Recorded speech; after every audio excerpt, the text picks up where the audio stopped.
सुषमा के भयो तँलाई? उठ त सुषमा, के भयो तँलाई? उठ्न सुषमा, सुषमा, सुषमा के भयो तँलाई? उठ त सुषमा, उठ सुषमा, उठ त।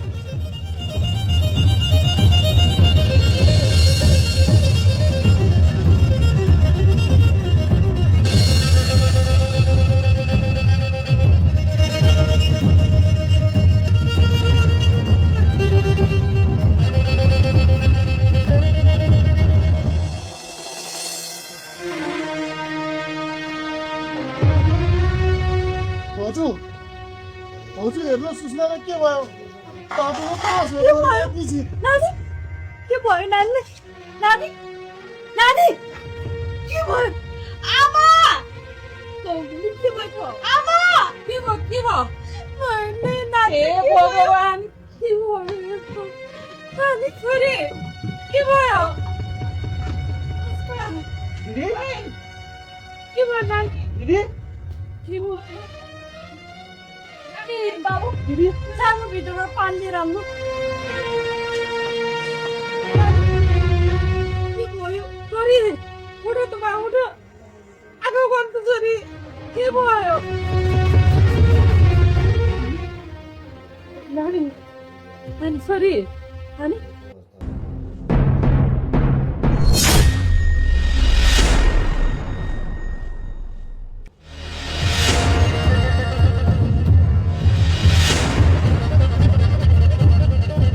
मेरी छोरी रोशनलाई कहाँ लगेर राखेको छस्? रोशनले तेरो बारेमा बताएपछि मैले त छोरीले रोजेको केटा राम्रै होला भनेर तिमीलाई मेरो घरमा आमन्त्रण गरेको थिएँ। त्यो केटा दुर्गाको छोरा होला भन्ने कुरा मैले कल्पना समेत गरेको थिएँ।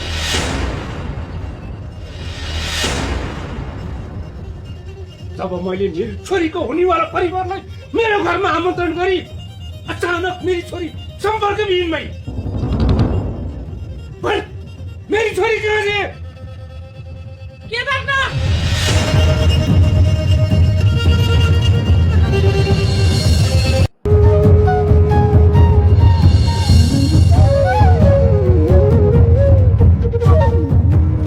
गर्लास रोशनीसँग बिहे, त्यो हत्याराको छोरीसँग कदापि साइन जोड्न दिन्न। होइन तपाईँ किन दुईटा कुरा गर्दै हुनुहुन्छ? बाबुलाई भक्का फुरुक्क बनाएर पठाएर अहिले फेरि यस्तो भन्नुहुन्छ। बाबु रोशनीसँग बिहे गर्दाखेरि खुसी हुन्छन् भने गर्न दिन्न हौ। होइन कस्तो कुरा गरेको तिमीले? कसरी दिउ म? जसले मेरो बुढी भइसकेको आमाको खुसी छिनेको छ। मेरी आमाको बुढेसकालको सहारालाई सास र लासको बनाएर अल्पत्र पारेको छ त्यसले। तिमीले आमालाई निहालेर हेरेकी छौ? न त आफूले आफैलाई विधवा भनेर स्वीकार्न सक्नुभएको छ, न त सधुवा भनेर छाती फुलाएर हिँड्न सक्नुभएको छ। गलामा बेरङको पोते छुट्याएर सिउँदो उजाड बनाएर हिँड्न थाल्नु भएको आज 20-25 वर्ष भइसक्यो। अझै पनि कता कता छिनो आश राखेर आफ्नो निधारबाट टिका हटाउन सक्नु भएको छैन, जसको कारण त्यो केदारनाथ। अब भन तिमी, म कसरी त्यसको परिवारसँग साइन जोड्न सक्छु?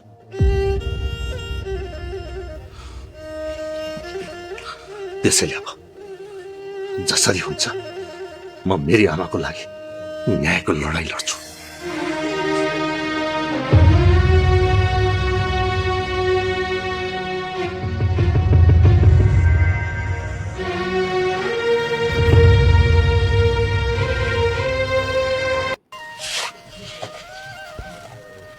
भाइ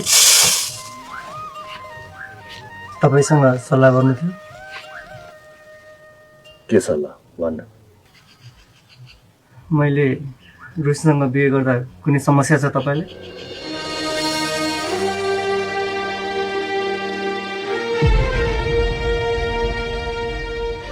भन्नु न दाइ, के समस्या छ तपाईलाई? छैन। अनि तपाईलाई समस्या छैन, आमालाई चाहिँ किन समस्या छ के दाइ? रोशन र म एकअर्कालाई माया गर्छौँ। अब सबै पुरानो कुरा बिर्सी हुँदैन र? खै बिर्से त हुने हो, तर घाउ जति पुरानो भए पनि कोट्याउँदा दुख्छ भन्छन्।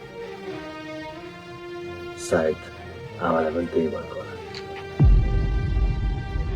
तर दाइ, माया ठुलो कि दुश्मनी? अब ठुलो त माया हो। अब कहिलेकाहीँ मायालाई दुश्मनले हानि गर्न सक्छ।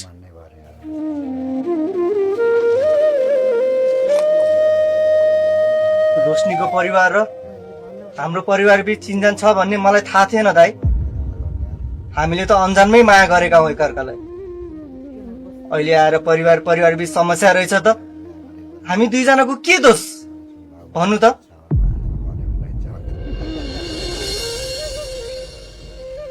तँलाई हामीले दोष लगाएकै छैन। उसैको घरमा छोरीको हात बाँध्न गएकै त हो। आमा नमान्दै पनि मैले मनाएर लगेको होइन। केदारनाथ आफैले उसको छोरी लुकाए। मैले त अब दुश्मनी आफ्नो ठाउँमा छ, तिम्रो एकअर्कामा साइन जोड्दाखेरि खुसी हुन्छौ भने मैले त हुन्छ भनेकै थिएँ। तपाईँले आमालाई एकचोटि सम्झाउनु न। मैले ढिला गरेँ भने रोशनीलाई उसको बुवाले अन्त्य बिहे गरिदिनुहुन्छ। रोशनी जसरी पनि मेरो हुनुपर्छ दाइ। अरूसँग बिहे भएको हेर्न सक्दिनँ म। ल ल ल, चिन्ता नगर।